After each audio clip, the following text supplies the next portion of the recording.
See if it worked this time. Goofy little platformer. How do you use a key? You just push add to cart and... I don't know. I don't know how to use a stream key yet. But I will send you your code. Not while we're live, though. I'll give it to you after the deal. It shouldn't be a big game, though. It's just an arcade game. Mm-hmm. Like a platformer.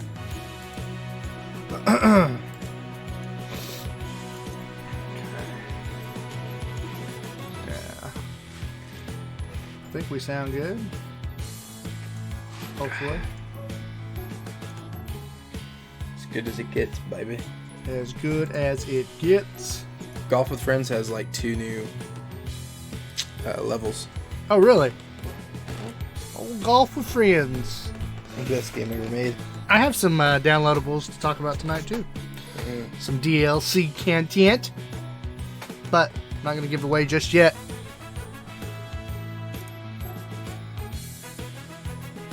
I'm just going to start with this. Is that Rhett's little toy? I know I won this on a claw machine app on my phone. Oh, okay. And we just send it to you when you win it. Claw? Like, what's that, White Claw? Is that like the new drink? White Claw? What they're calling it? Or is that, exactly. Is that a exactly thing? The same thing, but... Oh, okay. Well, I'm going to share out to these peeps real quick. Let everybody know, and then we'll get started. I don't think we've started this early in quite some time, actually. Did you get my text telling you that Madden was... I got it for $25 on BestBuy.com. Yes. Yes, I did. And they delivered it in like 4 days. That's not bad. Mm-mm. Free shipping. Amazon like shoots their stuff like basically next day nowadays. Because we have that factory Amazon, or whatever. I checked on Amazon. It was like $35 on Amazon. But it was $25 at Best Buy. And then Amazon had a deal on Alexa. Mm-hmm. There's an Alexa Dot for $25 too. Okay. And so me and Natalie got one of those. It's pretty cool. You do know Christmas is like right around the corner, right? Yeah. It's okay though. I don't judge you because as an adult, that's what you realize Christmas is. It's like, oh, well, I can already buy all the stuff I want. Mm-hmm. I mean, not always, but you know, most of the time. I'm hoping for my Switch. Dude, I would love a Switch, but since I got this PC, probably not happening. That was your Christmas. Yeah, that was basically my big ticket Christmas item. Against my will. I'm so abused, guys. I love this gaming music. I want to find a way to... maybe we can start hooking up through Discord. Because I found out you can play music and stuff through that. And so it would actually be to where you and Ryan could hear. I think it would help amp up everybody a little bit, you know? I'm ready for us to stream a horror game one weekend and use that thing you were talking about where we can take control of it and stuff. Yeah, we should try it. Even if it's a disaster. Some of the streamers that I watch played a multiplayer game with that the other day. Oh, yeah? With, I believe it's Parsec. That's the name of it. Okay. Sending out one more share, and then we'll be ready to go. Hey.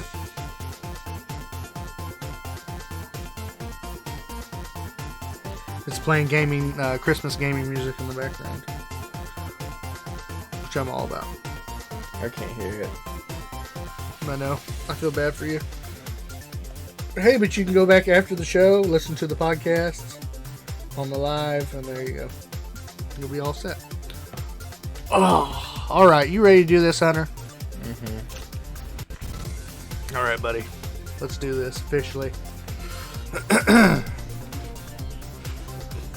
I think everybody can hear me. Mics are working. We are officially recording. I don't think there's anything I forgot. I even have my pants on.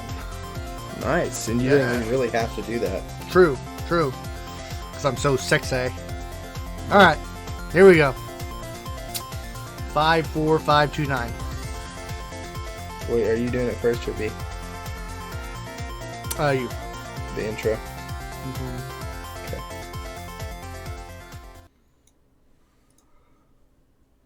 Alrighty. Tonight on the Delirious Dads Gaming Podcast. To camp or not to camp? That is the question. Stars.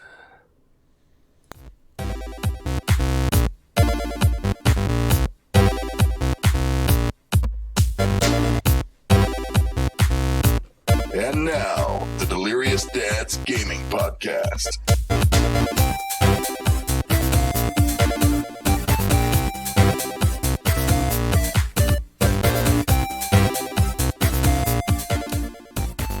Hey guys, it's another episode of the Delirious Dads Gaming Podcast. This is episode 43, and it's a two-man show tonight. I'm sitting here with my bro, Hunter Venable.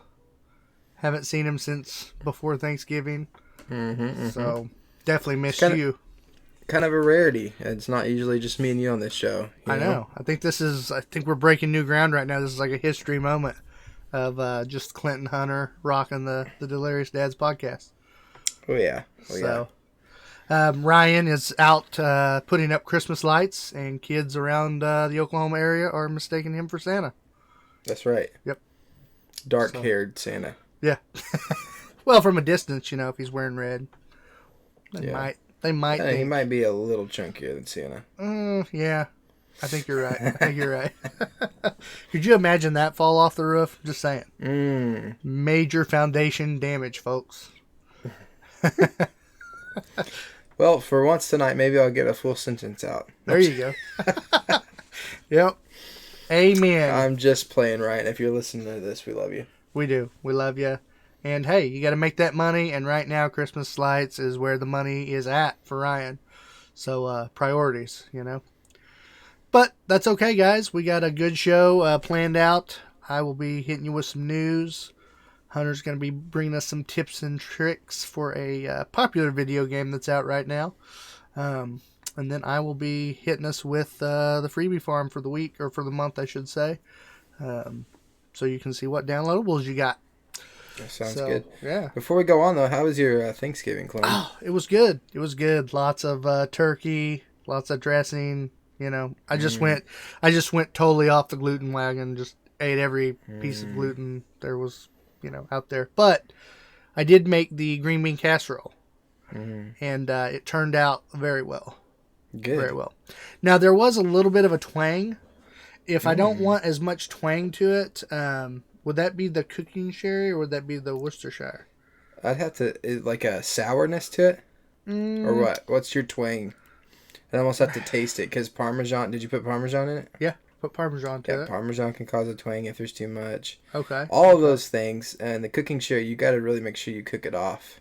Oh, see, I don't think we did that. See, because if it's cooking sherry, it technically doesn't have a lot of alcohol in it, or hardly any actually, because most have been burnt off. But still, it would be good to kind of simmer that for a little bit, probably. Okay, so we may have pulled the sauce too quick then on that. Maybe it was still really good. It was still really good, but it did have a little bit of a twang to it. I would say like a little bit of a sour bite, maybe.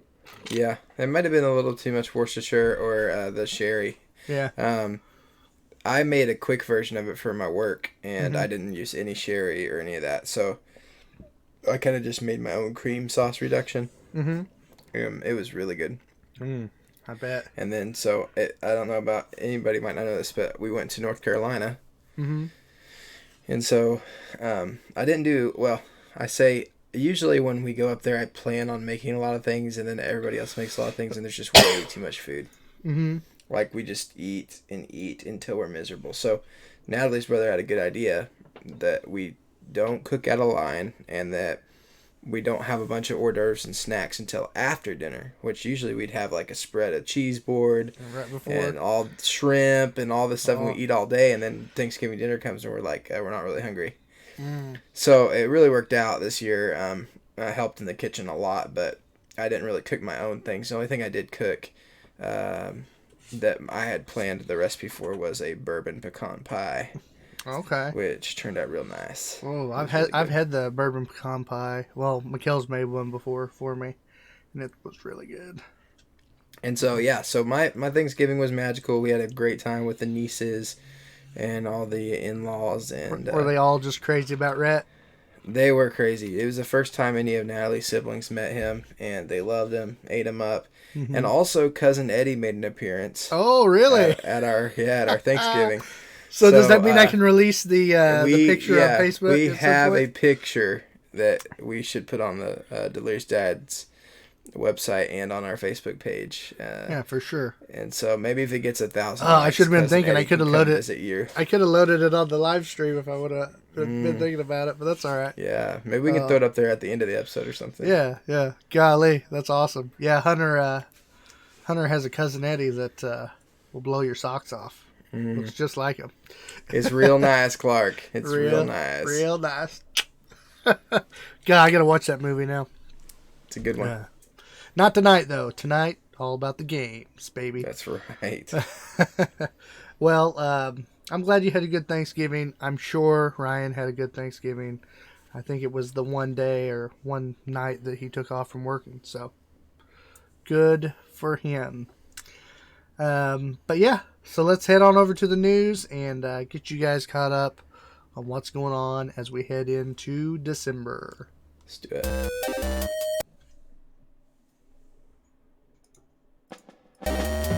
Leaks for Geeks.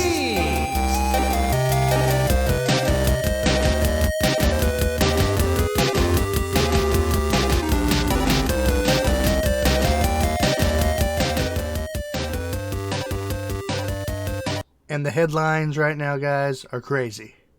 Lots of news going down the pike on the Delirious Dads Gaming Podcast. A lot going on. You know me, I'm always bringing like the controversial stuff. I don't know why. Nothing too controversial this time, though. No politics, really. Well, that's a lie. There is some politics in today's news, but nothing that's going to make anybody angry. So first story that I wanted to start off with, since we're talking politics, is, well, I had it listed here. Here it is. Yes, a U.S. congressman got busted for using some money he shouldn't have been using. And so we all enjoy hearing that. So we'll just break right into it. United States congressman pleaded guilty in a federal court Tuesday for stealing hundreds of thousands of dollars in campaign funds.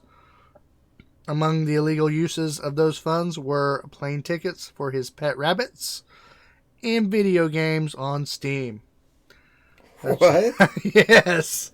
Apparently this guy is a gamer. And the rabbit scene.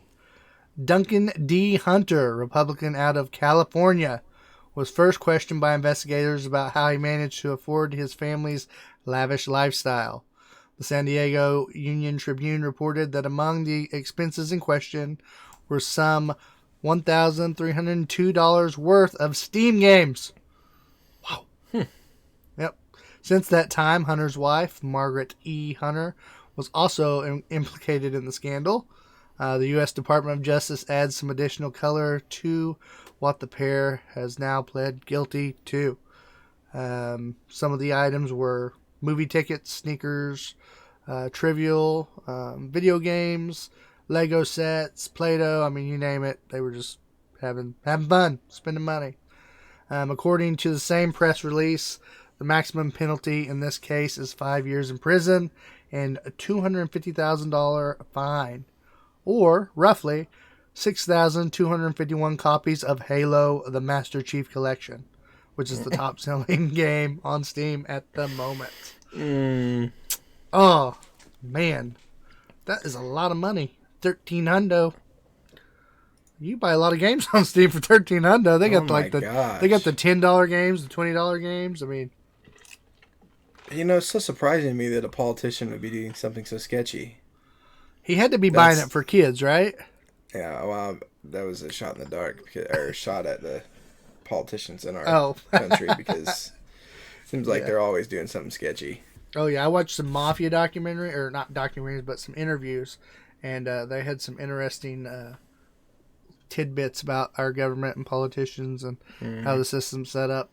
Not that I approve of the mafia, but they just kind of basically said that the government is doing the same and more than what the mob did. It's just they're not getting in trouble for it. Yeah. Well, don't get me wrong, guys. I still believe we live under the best government in the world, but it does not mean that it's not corrupt. Oh, yeah. I mean, doesn't mean that some people can be above the law until they get caught. Mm-hmm. You know? And then even still, sometimes when they do get caught. True. But yeah, so name any names. I would suspect that if you're buying that much Steam games, he's a politician. So either he's not working and people are just sending him tons of money, and he had all this time to play, or I got to think it had to be for the kiddos too, right? Probably. But man, like, okay, just think about this for a second. Like you said, that's a lot of games.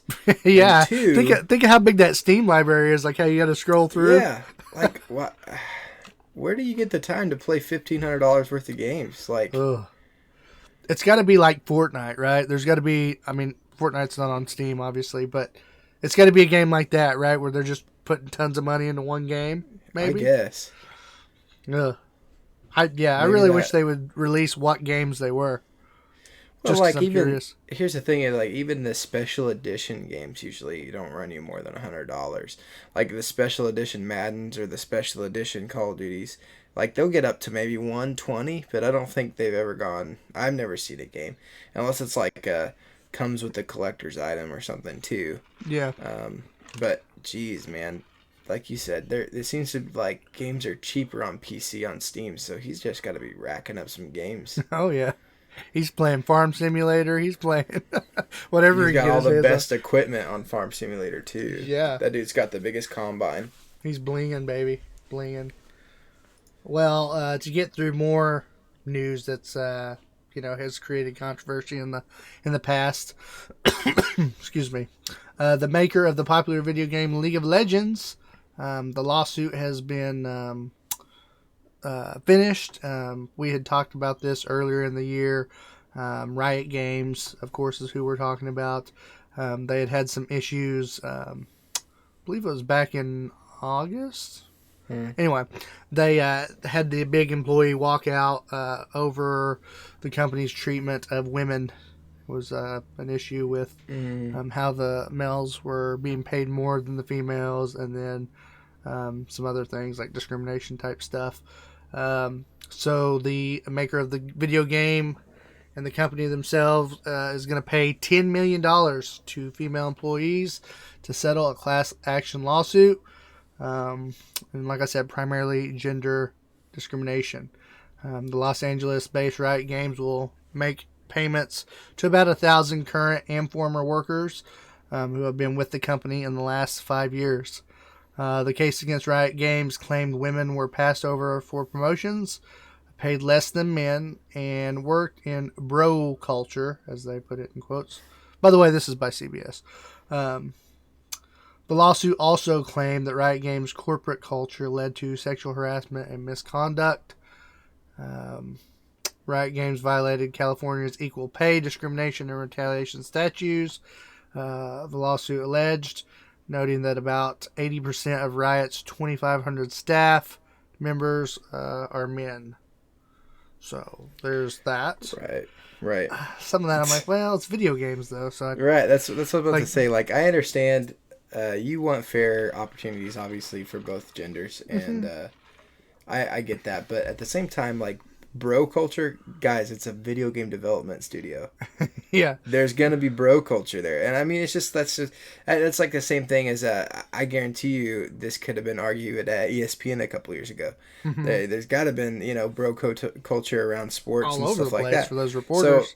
So a lot of times we get in this like, oh, well, women aren't treated that and I forgot who I was listening to a podcast the other day, but they're talking about, and I could be, the numbers are wrong here, but the main line is that statistically, really, women aren't getting paid less than men in America. In fact, I think it said that they get paid 8% more than most men in the workplace. And so, that sometimes we hear a story like this and we think, well, that's just the way America is, and that's not true.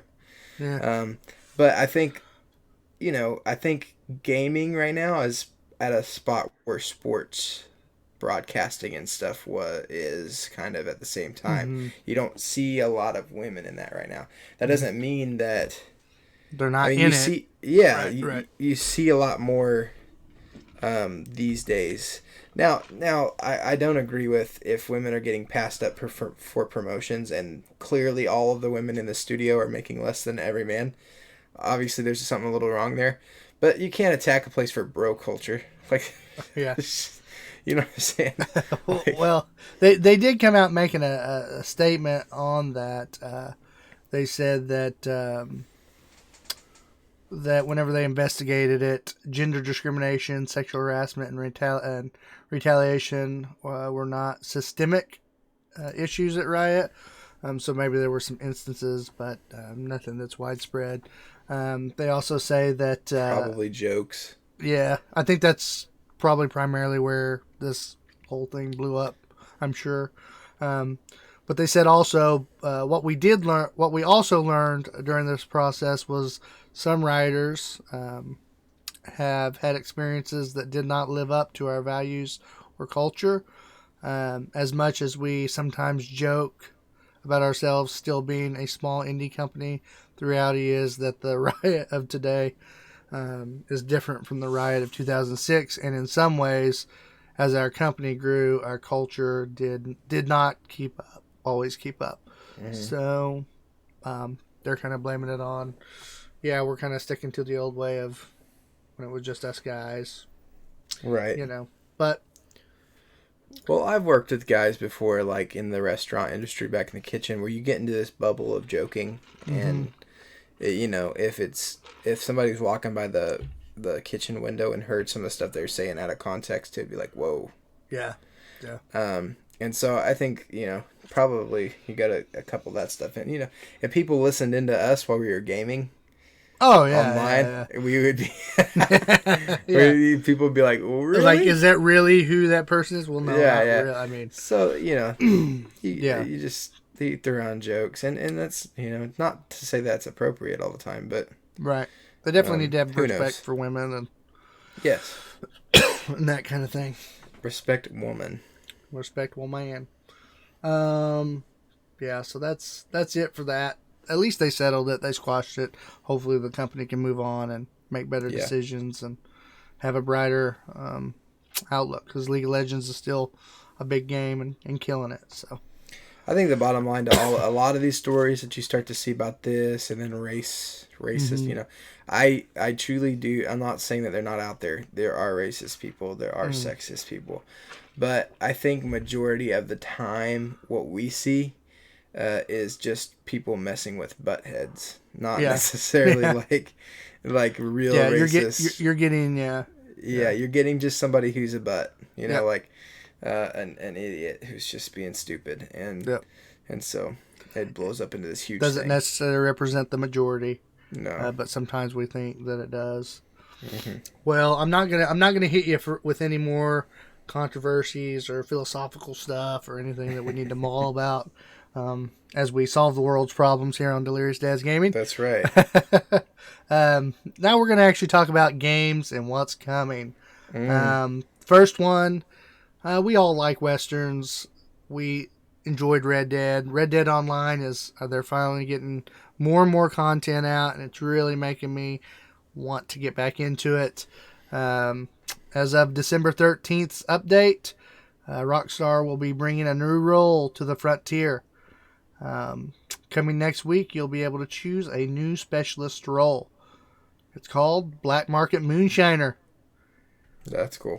Yeah. So according to Rockstar, the newest role is an ideal fit for players progressing along the trader path, or anyone seeking a property to call their own. If you decide to become a bootlegger, you'll be able to unlock role-specific skills, perfect the art of distillation, keep your business a secret from the authorities, and push your rivals off the market. The end goal? Well, of course, you want to get your own speakeasy. Yeah. So in order to start on your path to become an expert booze peddler, you'll need to reach rank 5 in the trader progression. At rank 5, you'll be introduced to Maggie Fike, an infamous bootlegger with the connections and information you need to make that moonshine money. You'll also be able to buy a moonshine shack and start your own career by producing the spirit in the basement of the unassuming shack. So there you go. That sounds pretty cool. Yeah. I haven't been on there in a long time, though, and I'm scared to get back on there because Rockstar Games has this flow, you know, like just like Call of Duty or any other thing. When it's new and everybody's on there, they're learning. But then I took this big break, and I feel like I'm going to get on there, and people are just going to destroy me. Yeah, they're going to be rich. They're going to have all the stuff, all the guns, all the, everything. And I'm going to have my repeater, the same one that I had when I started, you know what I'm saying? Yeah. And we're going to be trying to fish and kill fish on those shores, and the people are just going to just mow us up. So Oh, yeah. I don't know. I need to get on there and try it again, but I'm honestly kind of scared. Yeah, I don't blame you. I've been seeing the PC players, they're playing the mods, you know? And it's like they play cougar, or they'll play like a wolf, or, you know, stuff like that, attack the townsfolk. It's pretty funny.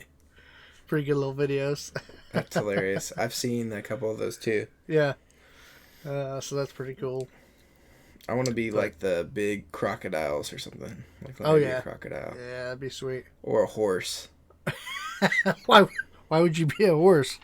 I mean, I guess technically you already can be, like, because you can ride one, but I think it'd be funny just to be I know why you want to be a horse. I know. Why is that? Why? You know what I'm talking about. Yeah, there you go. I think the male listeners will get what I'm talking about. I was not thinking in that direction, but, you know. Well, if the shoe fits. So other news with demon-type games, if you like RPG, dungeon crawler, we recently talked about Diablo 4. Blizzard has came out, and they're going to be making some changes, some tweaks to their game based on some of the feedback that they got from BlizzCon a couple weeks back. Lead system designer David Kim addressed some of the feedback in regards to itemization in the game. And they are going to be putting some new stats in and doing a replacement of ancient items.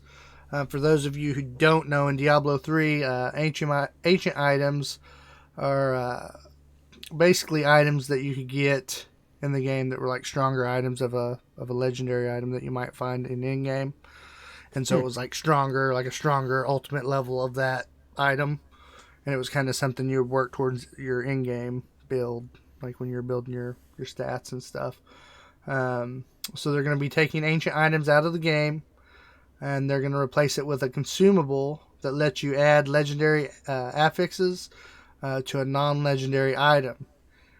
So I guess you'll be able to add specific stats to an item, which is kind of nice. Cool. A little crafting element to the game.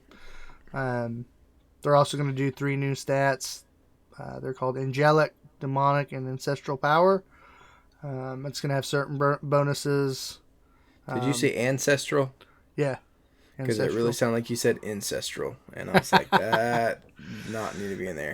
No, Ancestral Power. Yeah.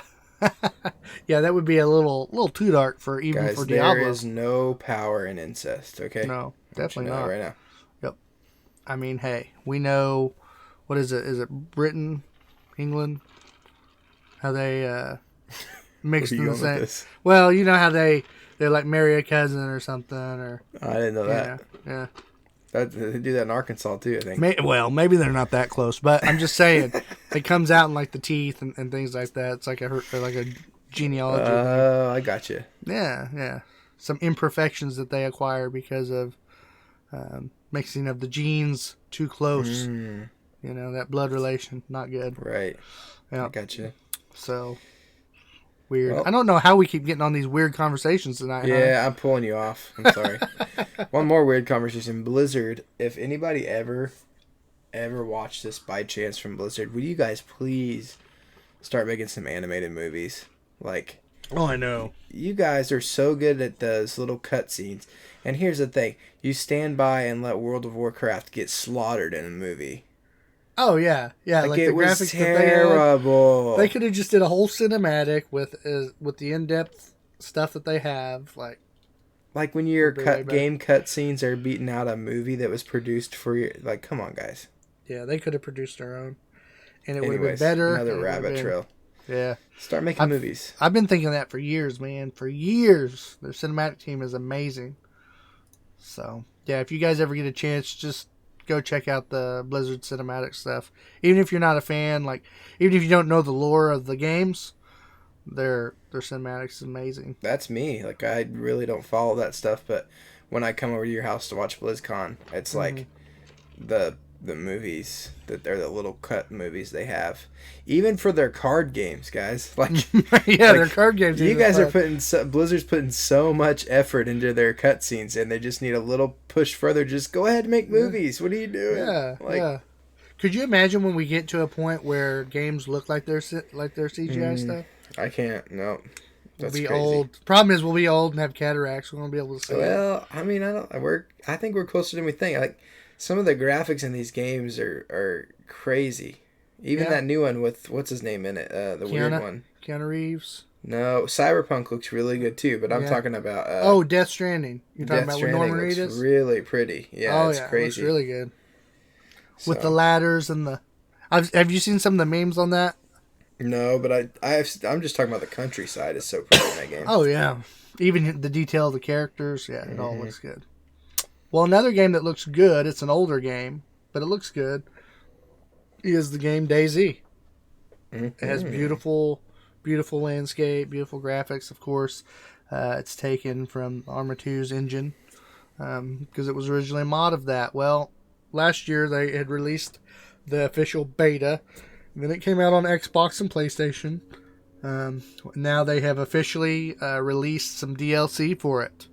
You can pay $14. This is on top of the price of the regular game. And you will get to experience the new map, Livonia, which at 163 square kilometers is a bit smaller than Chernarus and may provide more frequent player encounters. But players and zombies aren't the only hazards you're going to find on this map. We're talking about bears, guys. That's right, What? bears. So Bears. there will now be some bears roaming the countryside, and they will be adding it to the original map as well. So that's coming out or has came out. You can buy that. It's going to have swamps, lakes, rivers, all sorts of cool stuff that you can interact with in the game. The writer does come up with one little thing that I wanted to just note here. He says he's a little worried about the brand new map coming out and it fracturing the DayZ community a bit. Because you played the game before, Hunter. You know that it's the type of game, once you find your friends, you don't want to die. You've spent Right. a good 20, 30 minutes, maybe even an hour. Trying to find each other. Yeah, and you find each other, and so it's like, you don't want to die. So, That was the first running simulator. yeah. So, I did get on there the other day. The graphics and the stability seems better. They did add some new things. It actually has menu music now. That's kind of nice. So they're making improvements, just really slow. But I just like that there's a new map. Like, I feel like Yeah. I'd get on there just to see the new map. yeah, so it's new. A lot of the structure of the buildings still very similar or pretty much the same as the old map, but the new map is definitely different looking, better. I think maybe with this, maybe they can do more since it's going to be more made of their own assets. I think a big step for them will be when they start making their environment a little more interactive. Mm-hmm. Yeah, I want to know why Bohemian hasn't put more money into their team. They've really, I think they've added some developers, but it's still a pretty small team. And at this point, it's like, you should build it up and make it something. I think it, Right. I agree. the biggest I think- complaint about DayZ is the slowness of the updates in the past. Yes. Yeah, there's so much potential in that game. Like the idea of it's great, but if you just added a couple things into that game, It could be great. it could It be a could be a great lot of game. fun. Yeah. Yeah. So we'll see if they get it right. But they are getting updates quicker and quicker, and this new map is a good thing, I think, as far as it's showing that they're working and building on things. So that's good. My last story of the night is a rumor that is looking true now. Of course, guys, I'm talking about Resident Evil. There's been a lot of rumors going around on a new remake. And we have some reports, some evidence, some hard evidence that got leaked. Capcom, let's see. Yep. So, I mean, this is as recent as a day ago, so we're not even 24 hours since this has been leaked. Recent data mines of the PlayStation Network have discovered what appear to be official covers of for the upcoming survival horror game. The covers reveal that Nemesis, the big bad from the original game of 1999, Resident Evil 3, will be back in action as the remake's main antagonist, alongside lead characters Jill Valentine and Carlos Oliveira.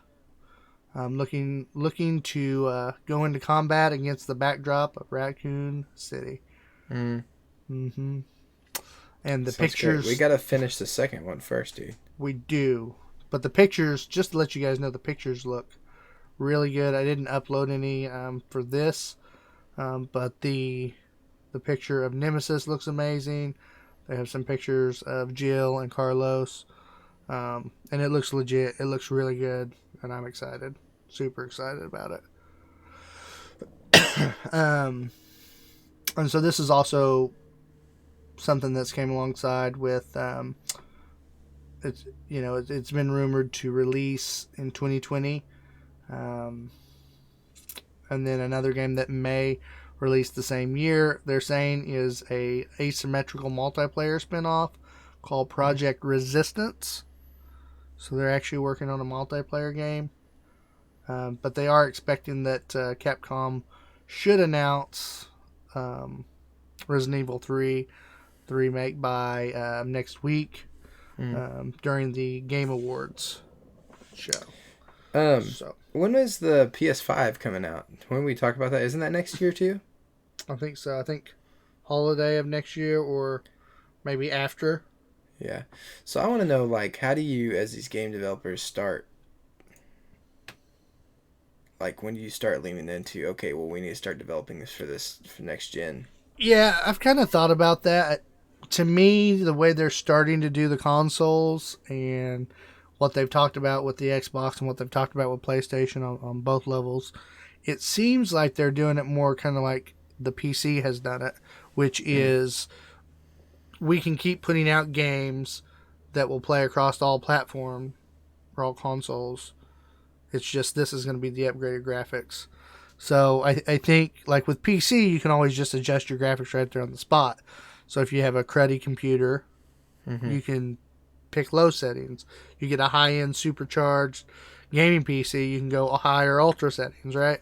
So it seems like, and I could be wrong, but it seems like they're going that route. It's just the consoles already have the settings built for that. You know, does that make sense? So like, if they make this remake and it's going to be geared towards PS5 and Xbox Scarlet, that would be like the ultra version, and then they could just make a medium version for the PS4. Right. I gotcha. Yeah, I think that seems to be the way they're doing it, because it's kind of the same way they're doing already with PlayStation Pro and PlayStation regular. Well, obviously, like a Sony exclusive game's gonna know when they should start working on the next gen, because they're part of the company. Like, you know what I'm saying? Like, we want to come out with God of War. Well, when PS3 is coming out, I don't know if this timeline matches up, but what I'm trying to say is, obviously, Sony's not going to let them work on a game for PS4 when PS5's about to come out. Say, guys, we need to push this to the next gen because it's about to come out. But I wonder if there's companies out there to develop games that aren't partnered with either of them, and they're on both consoles, that start making a game, and then halfway through, when Sony comes out and says, "Hey, next year," they're like, "Crap," you know? Yeah. Like Son of a John, we missed the boat. Yeah. We're gonna have doo-doo graphics on that PlayStation 5. Scrap it. Yeah. Yeah, I'm not sure how much goes into them Hey, being able to Clinton. upscale their stuff. Yeah. Why does it got to be John? How come it can't be Lisa? I don't know. Okay, Here fine. we go. This is the Fine. problem here There it is. in the gaming community. Went straight Wow. to a guy. Gotcha. There you go. To go to the bro culture. Mm-hmm. Terrible, man. Yeah, with our dad's podcast over here, we're horrible. But yeah, so I think that's probably the route they're taking. It seems to be working. And I'm in favor of that because, personally, I may not get a PS5 the first year. I may wait. Yeah. Especially if I can... almost a year, at least. Yeah, especially if I can play my PS Pro. If I can play the same games on the Pro. Mm-hmm. You know. So, I don't know. We'll see what they do. We'll see how this strategy goes. But I guarantee you games like God of War will have remasters for the PlayStation 5. Same thing with Xbox. They'll have their own remasters. Goodness, excuse me. You still fighting some stuff? Or? Oh, it's coming back with a vengeance. Mm-hmm. Yeah, good times. But, well, that's the end of my news, guys. I don't have anything else. Hunter, I think I'm going to let you take over and do your tips and tricks so that I can rest my voice for a minute.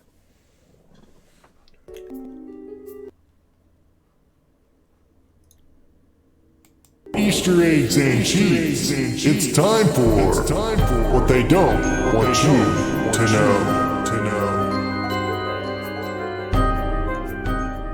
Alright, guys.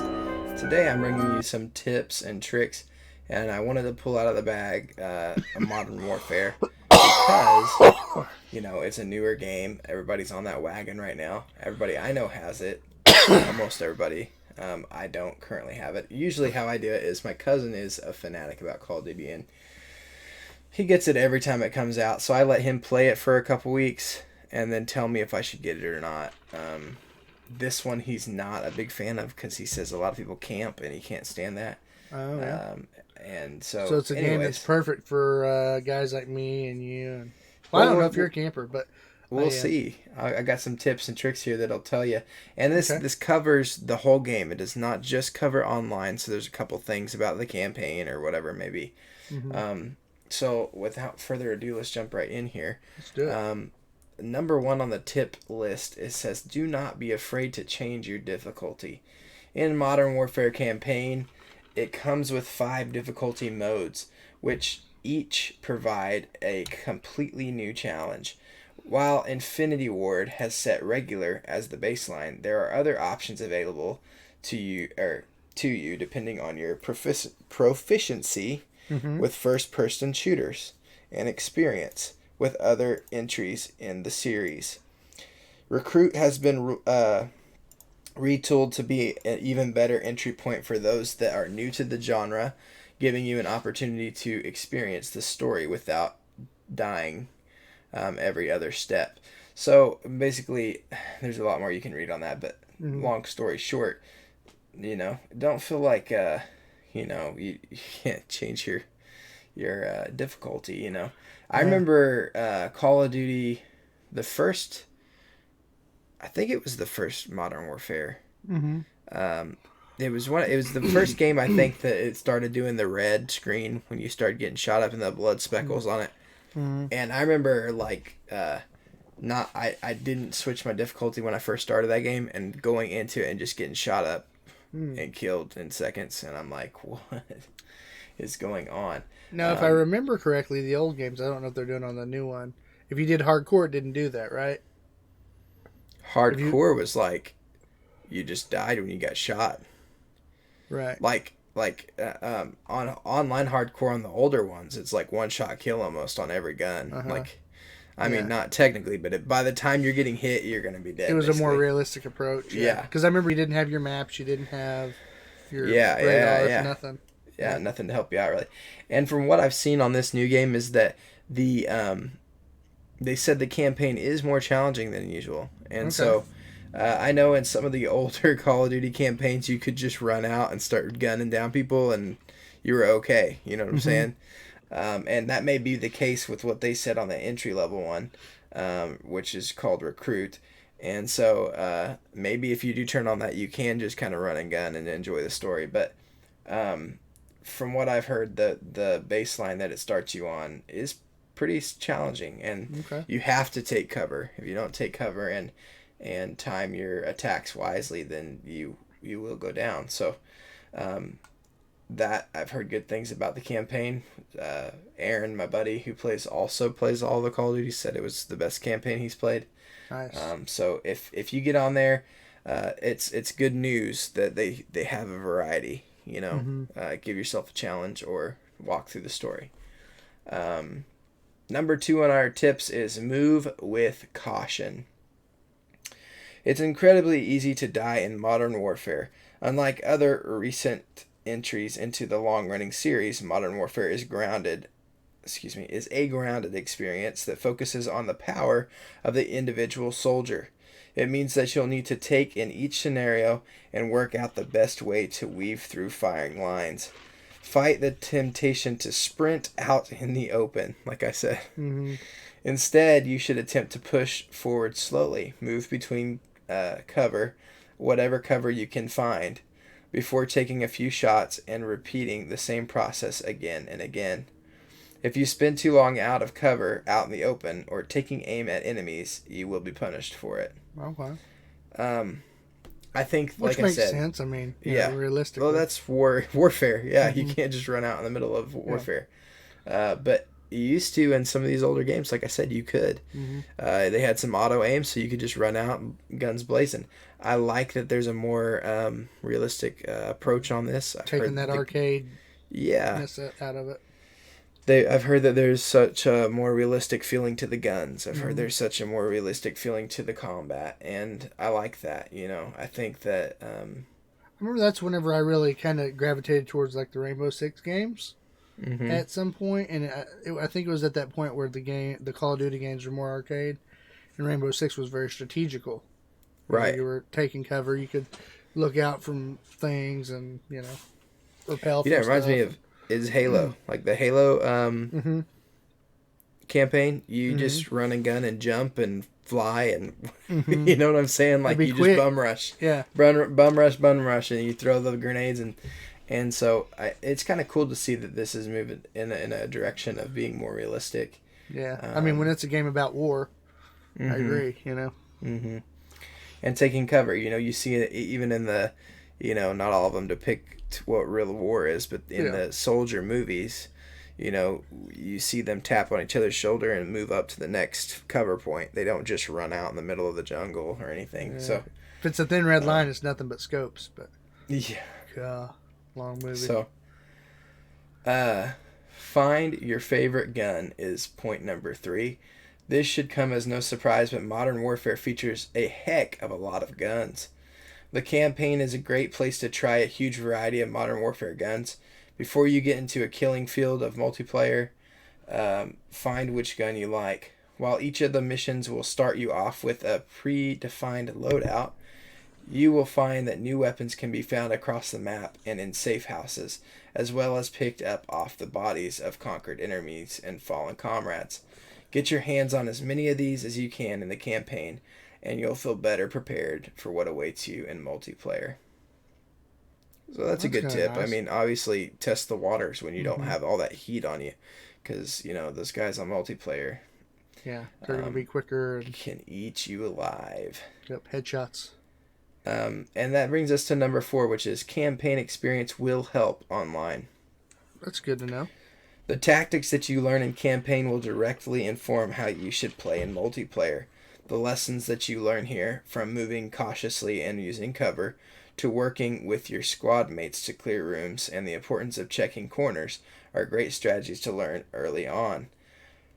The campaign doesn't pit you against giant armies or ridiculous waves of enemies. It's a smaller and more intimate affair, a direct parallel of the sort of challenge you should expect to encounter against real foes.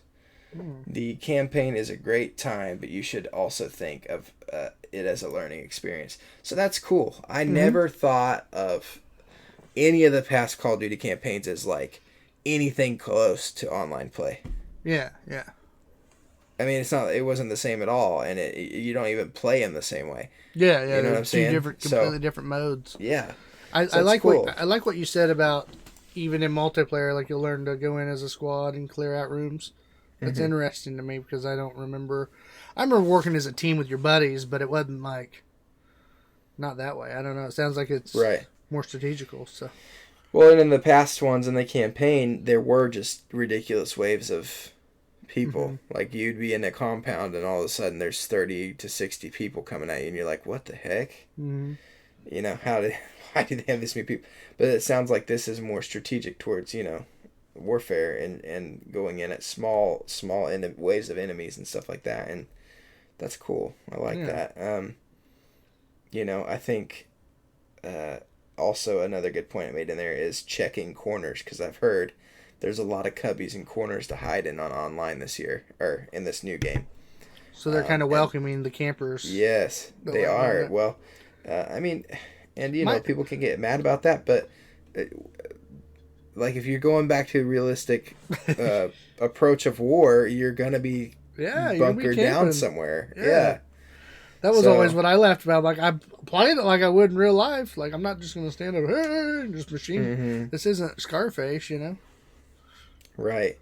Which brings us to our next point. To camp or not to camp. Number 5 says, yes, do not be afraid to camp. Okay. Maps in the single player and multiplayer of Modern Warfare have been designed to be more intimate affairs than those typically seen in other Call of Duty games. Okay. That means that camping is something of a legitimate strategy, especially as you can now click in the right stick while near cover to mount your weapon. Oh, okay. Like on a wall or something? Yeah, this improves stability and lessens the impact of recoil, giving you a stable center, or stable to hold down positions and suppress enemies around objects and key points of interest. Super cool. You can mount your gun and have a steadier shot. Like, that's awesome. Yeah, that's good. And so, that's what, like you said, people always get mad at a camper. Well, I feel like this is, it's not necessarily just rewarding you for staying in one spot, but it's realistic. If you have a spot that you're bunkered down in and you're placing your gun on top of something, you're going to be a better shot. Sounds like there may be some risk to that. Like maybe, if they get up on you, you're going to have a hard time getting your gun back in time to defend yourself, maybe. Well, here's the thing, too, is if you've gotten killed by the same guy in the same spot 3 times and it shows it on the kill cam, yeah, it's time to move. You're going to pop a grenade in that corner after a while. You know what I'm saying? That's just part of the strategy. So, I mean, if Stacy... I like how you did that, yeah. If Stacy wants to camp this corner all game and she's just getting headshot after headshot, well, my team's probably going to tell me, hey, stay away from that corner or throw something in there to kill Stacy. Yeah. And so that just needs to be a part of your...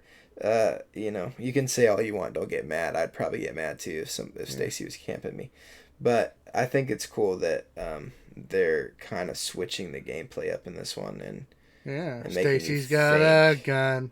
Do. I mean, I know that everybody run. What is the girl's name in the song? Jenny. Oh, that's right. Is it Jenny's got? What is Jenny's got. I thought it was Jenny or Jamie. Jamie's got. I don't remember. We'll have to look it up now. Yeah. It's by Aerosmith. That's all I know. All right. Well, I've got. Let's see, a couple more. Okay. And by a couple more, I mean quite a few. So I need to get this going. All right. So we'll just go through a couple fast. Okay, that's fine. You can now reload while you're aiming, and you should. That's what it says. Keeping a close eye on the position and movement of enemies is more important than ever before. In campaign, you'll need to watch your blind spots.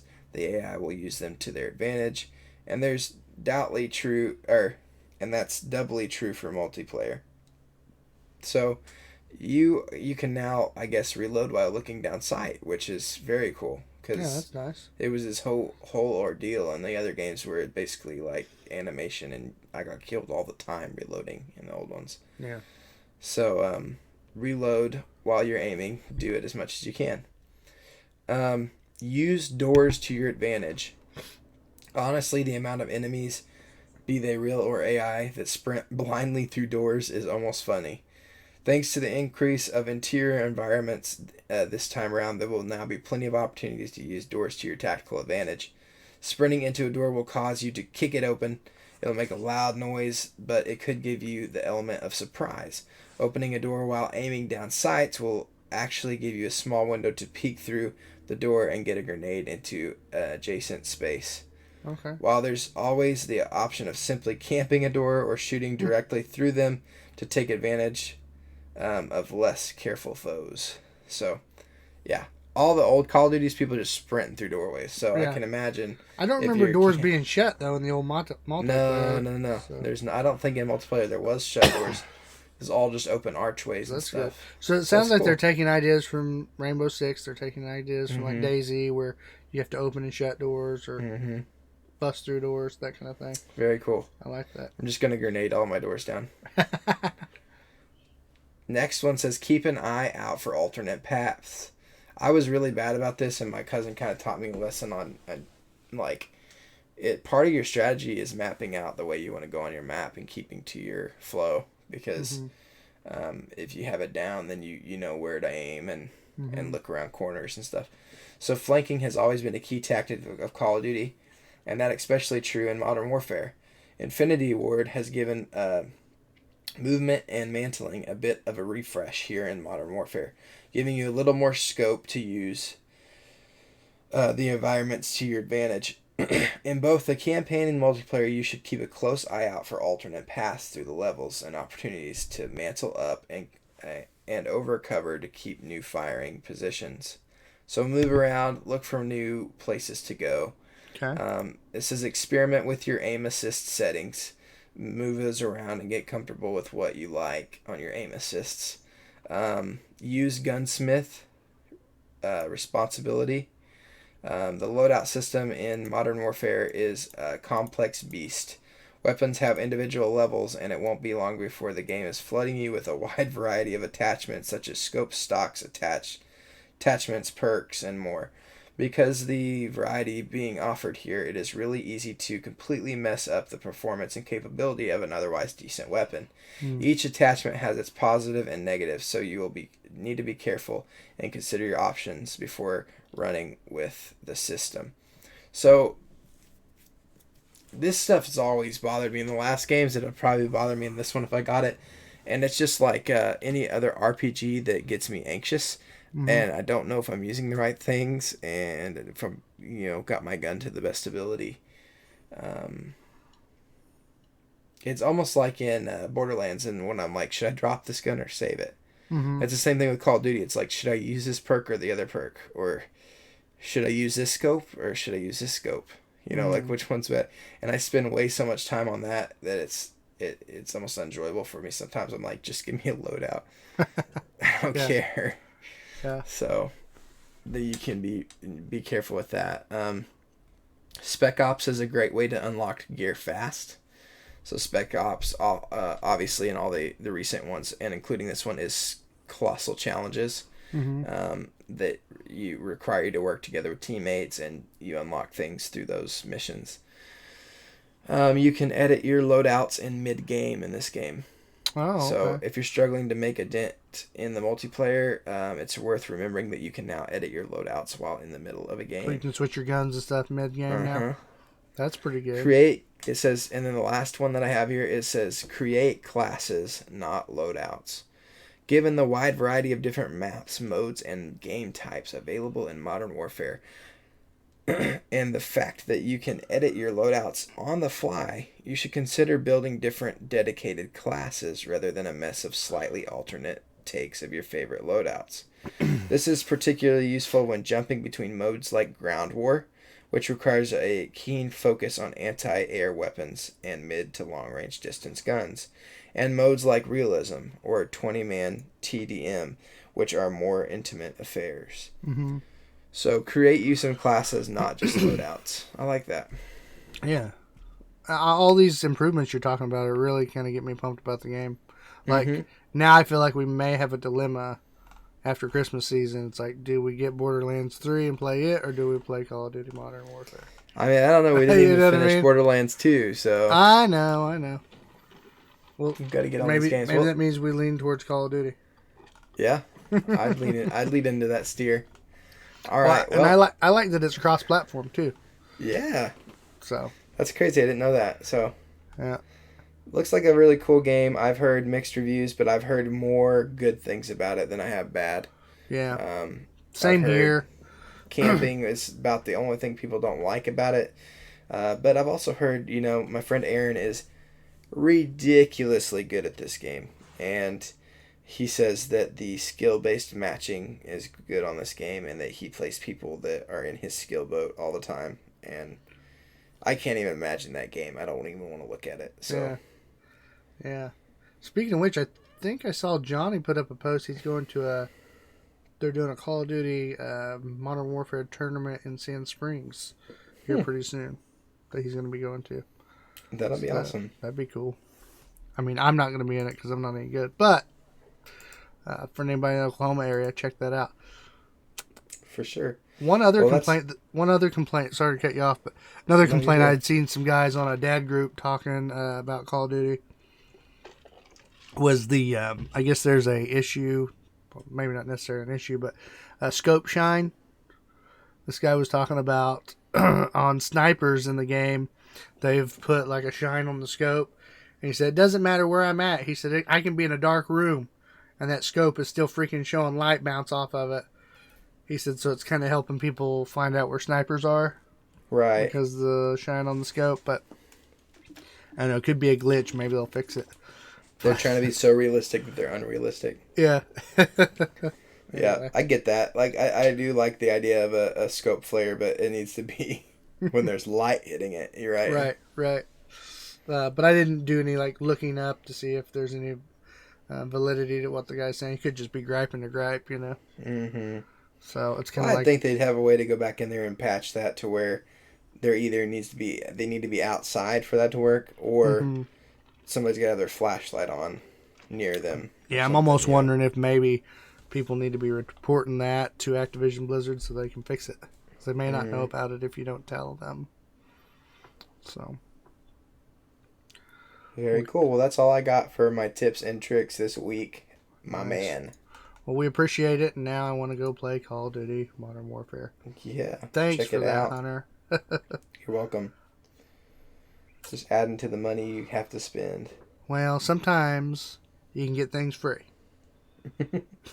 So, that's where we're headed. Freebie Farm, guys. Coming up next. Games are free, half off, and 70% off the price of free. These may include microtransactions, time gating, and in-game ads before, during, and after gameplay. No refunds will be permitted for child purchases.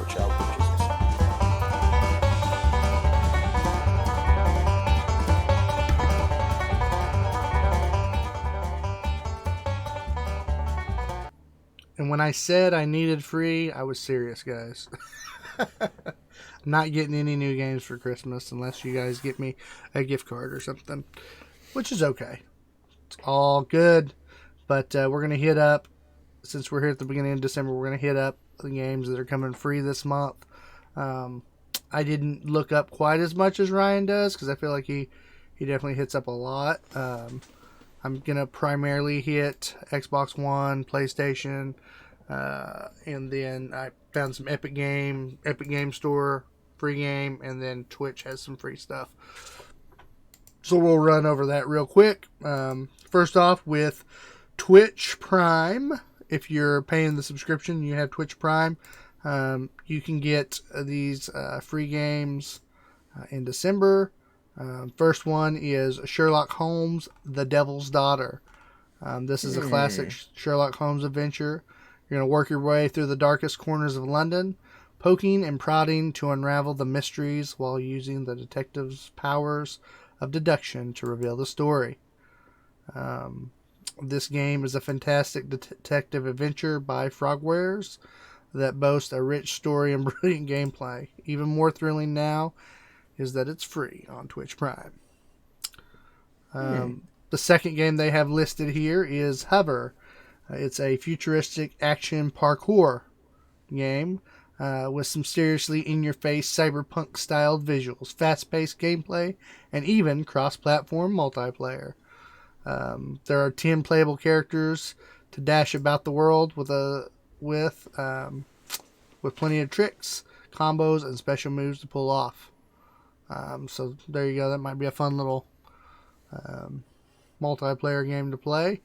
The next one on the list is When Ski Lifts Go Wrong. This game, you might have gathered by the name, is a hilarious physics and construction simulation. Playing this one, you'll be spending time with helpless skiers, snowboarders, and snowmobiles. You'll be sending them across a dangerous courses, quite often to their unfortunate demise. So if you like those kind of games, that might be the game for you. Another one they have listed. And that was free where? On Twitch Prime. Oh, okay. Yeah. Some of their free games coming out. Excuse me. In the future, we also have Hue. Hue is an award-winning indie puzzle platformer game. Throws you into a world where you can progress through puzzles, by simply changing background color of the world around you. When obstacles match the color of the background, they disappear. So, kind of a neat spin on artwork and that kind of thing. There's also Toe Jam and Earl, Back in the Groove. This is classically a retro fun game with awesome team that are Toe Jam and Earl. This is a funky, fresh, roguelike adventure infused with old school hip hop and jam-packed with awesome throwbacks to the 1991 classic. It has 4 player co-op. So you can play with your buddies, play online, that kind of fun. And then last on their list is Sea of Thieves Loot. Alongside these games, you'll also be getting other in-game loot items this month. That includes exclusive content for the fantastic Sea of Thieves in the form of exclusive ship livery? I think it's livery. A purple monkey and 3 emotes. So you can get that this month. As well as these free games, Twitch Prime subscribers also get access to free in-game items this month, including items for League of Legends, Teamfight Tactics, Magic the Gathering, and more. So, nice. I need to link my Amazon account with that, because I think I should be getting these. Sea of Thieves I've heard pretty good things about, like in multiplayer. It's fun. Yeah, it's something that I'd be willing to try and play. Well, yeah, for free. Me and you and Ryan could work around on that. So we'll have to check that out. Well, I don't think the game's free. I think just the items you get in it is free. Oh, okay. I don't think it's very much. No. I don't think it's a real expensive game. I think it's probably dropped in price. On Epic Games, Rayman Legends is free right now. Is it till December 6th, it looks like? Epic Games launcher, yep. Yeah, so Rayman Legends. Okay. If you guys don't know what that is, that's a old PlayStation game. Oh, yeah. So they're bringing that. Rayman. He's also the Rayman Legends is new, but Rayman himself is old. Rayman's in Brawlhalla now. Really? He's a character in Brawlhalla. They also released some WWE wrestlers on there for Brawlhalla that you can play. That's hilarious. Yeah. Another game you can get free on the Epic Games Store is Jotun, I think is how you say it. It's a hand-drawn action exploration game set in the Norse mythology. You play as Thora, a Viking warrior who died an inglorious death and must prove herself to the gods to enter Valhalla. So impress the gods. Yeah. So sorry about the. If you are listening to the podcast, you missed out on the Rayman. but you'll be able to check that Valhalla one out. So Yeah, Jotun. Jotan. So Yeah, so check that out. The I'm gonna check Rayman it out. Legends is only till December 6th, and then the Jotun is December 5th to December 12th. Yeah, so there's more time on that. So That's good. So you'll have a little time for your Viking warrior fantasy, guys. I like me some Norse mythology. Oh yeah. Oh yeah. We're gonna kick it from Epic Games and Twitch over to our boys in green, the Xbox. Xbox Live Gold subscribers and Xbox Game Pass Ultimate subscribers are going to get access to 4 free games in December as part of those subscriptions, including Dinosaur Theme Park Sim Jurassic World Evolution, the video game adaptation of Toy Story 3, and you're going to get the Xbox 360 port of Castlevania Lords of Shadow Mirror of Fate, originally released for Nintendo 3DS. For the full month of December, Microsoft's Xbox Games with Gold program will also offer Insane Robots. That's a cartoonish card battler featuring one-on-one battles. So for Insane Robots, that's at a $20 value. That's going to go free from December 1st to December 31st. That's on the Xbox One. Jurassic World is going to be available from December 16th to January 15th. And then Toy Story 3 will be from December 1st to December 15th on the Xbox One and the 360. Castlevania Lord of Shadows game, December 16th to the 31st on Xbox One and 360. So, yeah, not bad. Not a bad list, you know. So, I could probably get into a couple of those games, maybe. Could probably play a little Jurassic World just to mess around. I always kind of like those builder type games like that, sim builders. Right. So, yeah, not a bad list for Xbox. Let's see what PlayStation has here. I got it for you, bro, unless you want to look it up. Oh, I have it pulled up, but you can go ahead and take it away if you'd like. I don't... If you've already got it pulled up. Heck yeah. So, right now, PlayStation Plus members can get Titanfall 2 Standard Edition for free. Okay. And Monster Energy Supercross, the official video game. Oh, okay. Both of those are free with PlayStation Plus, obviously.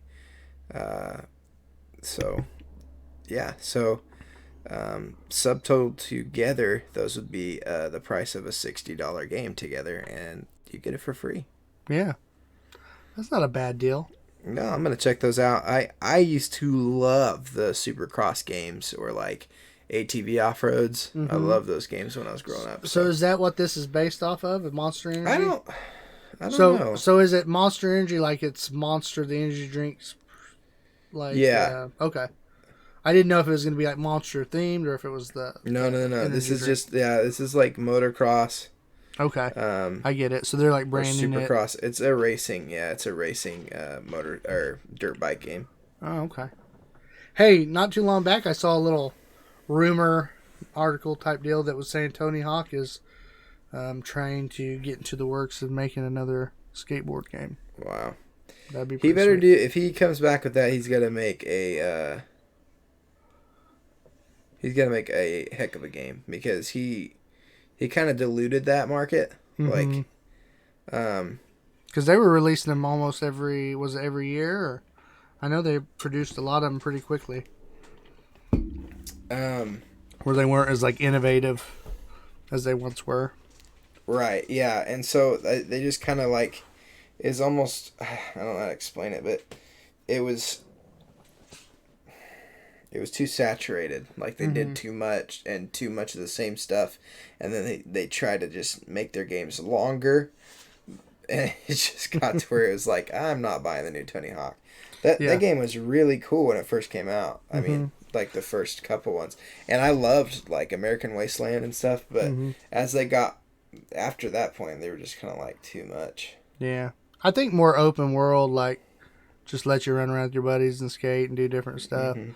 Maybe And do then you some came cool- out. Then they came out with Skate, which Yeah, I remember that. was game. like the camera was behind the guy's skateboard. Basically, it was really like, and then your tricks had to do with the way you flicked the joystick, and it was pretty legit. Like, Yeah. it made you feel a little bit more like you were controlling a skateboard.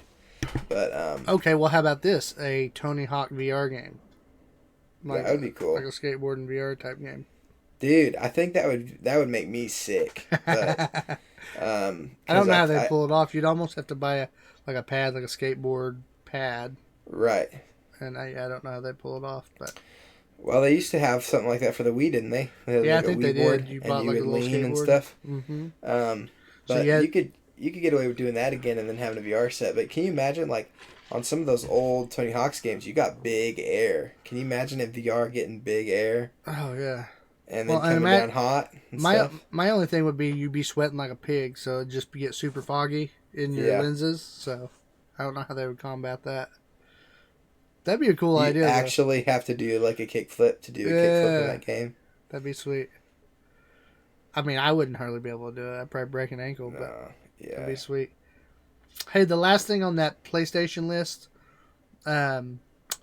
which is why I mentioned the PSVR. PSVR owners are also going to get access to. They're going to get a limited free trial and double XP week for Firewall 0 Hour for the PlayStation VR. Let's see. Doesn't say what the date is on it though. Just mentions it here on the list. So if you're a PSVR user, check it out. See what you find. Anyway, pretty good list. Wasn't anything like super amazing to me this month, but I'm sure they're not wanting to put out anything too good because it's December. Right. So they want people to buy the new games. I do want to try Titanfall. I've never tried Titanfall. Yeah, Titanfall would be a good one to play and that kind of thing. But yeah, so that's it on the free games of the month. Freebie and- Farm. I think we are at the finale of the show, guys. Went through a lot of news, a lot of fun, a lot of tips. Hunter, it was good to have you back, my friend. Hopefully next week we'll have Ryan back. At the end of the month, we are going to have a game developer that we have been in contact with. He's going to come on our show, and we're going to talk about his first game that he just released, Ducks in Space. It's a $10 game on Steam. It's a 2D platformer. Pretty fun, if you like arcade games and kind of that retro feel. This game's definitely a fun little one to play. Me and Ryan tried it out at MiracleCon 2019 and had some fun with it. But he'll be coming on. We'll talk about it more when he comes on. And then, of course, we want to play it for you guys, too. Yeah. Yep. So we're going Little to end up stream. getting it and playing it. So is there anything else that you got, Hunter, that you wanted to mention before we I sign don't off? think so. Look out for Cousin Eddie on the Facebook page. Get a good laugh there. Yeah, and then, for sure. Yeah, I do want to end with me and it's kind of a funny little thing that happened today. Me and Natalie got a Alexa Dot for really cheap, and on Prime or whatever, Amazon. And so, anyways, I was just messing around with it today, and I really like this Alexa, especially ours, because I want to tell you why. I was asking a bunch of weird questions, and I said, Alexa, I said, what was the score of Bedlam? And we all know the Pokes got whipped pretty good this year. Oh, yeah. But Alexa, being my friend and knowing who she's talking to, says, I found this on the web. She says, in 2011, the Oklahoma State Cowboys beat OU 44-10. And I was like, that's why I love you. You brought up the 1 year that I want to hear about. The 1 year. That shows you So- they know. They've been going through your files, bro. Yeah, and those OU fans out there right now that are giving me flack on Facebook, listen. You don't got to give me flack. I know where OSU stands. Mike Gundy is, 2-13 against the Yeah. Sooners. So I know where we stand. And So- until we make some changes, I could go into sports talk, but that's not what this is about. So Right. Kind of the general gist that I'm getting is people are finally a little bit fed up with the lukewarm coaching, maybe yeah. on that end. Well, we've gotten And- to a point where we're complacent with it. And all these OSU fans, you get the same thing. You're like, we got to, you're getting ticked Mm-hmm. off about the coaching. They're like, but we're better than we used to be. We're better than in the 1990s we used to. And I'm like, come on now. Really? Yeah, but every team So- should be striving for that national championship. Yeah, the next step, Yeah. And so, anyways, you need to think about starting a sports talk podcast in the future because I Yeah. could go on about some of that stuff. I mean, I could talk to you for hours. about I'd be some of more that stuff, behind so- on it. I'd have to pay more attention to what's going on. Yeah. But yeah, that'd be Anyways, I think it's time. All that to be said is I love my Alexa. She knows what to say to me. fun. Hey, and speaking and, of that, guys, he got mad in 2020. Yes. So- yeah. He's I'm wanting just he's waiting. wanting to get schooled on that. I'm just waiting for Clinton to get it so I can beat him up. Hey, just So- don't be ripping any helmets off anybody, okay? Swinging them. I don't play with the Browns. Oh, okay, gotcha. Well, guys, if you enjoyed the show, we hope you did. If you enjoyed it and you want to support us, you can check us out on our Patreon page, patreon.com, Delirious Dads Gaming. Patreon /buy Clinton some Christmas presents. Yeah. Pay the bills, guys. Come on, jeez. But we will be back next week, same time, same place. And with that said, stay delirious Stay dadding. and stay gaming.